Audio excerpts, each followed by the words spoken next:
தொண்டை ரொம்ப கட்டிட்டு வாய்ஸே சுத்தமாக இல்லை. இப்போ தான் கொஞ்சம் நார்மல் ஆகிட்டு இருக்கு. இன்னும் வந்து 100% வாய்ஸ் கிளியர் ஆகலை. எப்படி எடுப்பாங்க. அதனால தான் வீடியோ எதுவும் ஒழுங்காக போட முடியல. சரி, இத்தனை பேர் கேட்டிருந்தீங்க இல்லையா, அவங்களுக்காகவாச்சும் ஒரு குட்டி ஷார்ட்ஸ் மாதிரியாவது ஷேர் பண்ணலாம் அப்படின்னு சொல்லிட்டு தான் இந்த வீடியோ.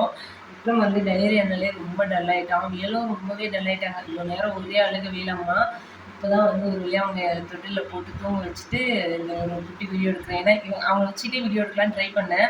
ஆனால் சுத்தமாக அவங்க சப்போர்ட் பண்ணவே இல்லை. ரொம்ப அழுதுகிட்டே இருந்தாங்களா. சரி, அவங்கள தூங்க வச்சுட்டு அதுக்கப்புறம் சொல்லிக்கலாம் அப்படின்னு சொல்லிட்டு தான் இந்த வீடியோ எடுத்துருக்கேன்.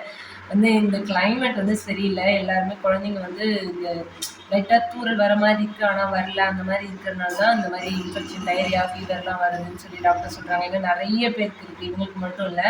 அதனால் எல்லாருமே கொஞ்சம் பார்த்து கேர்ஃபுல்லாக இருங்க. தண்ணி வந்து கொதிக்க வச்சு ஆற வச்சு குழந்தைங்க கொடுங்க. பாய் பாய். விக்கி எப்படி பார்க்குறான் பாருங்க விக்கி.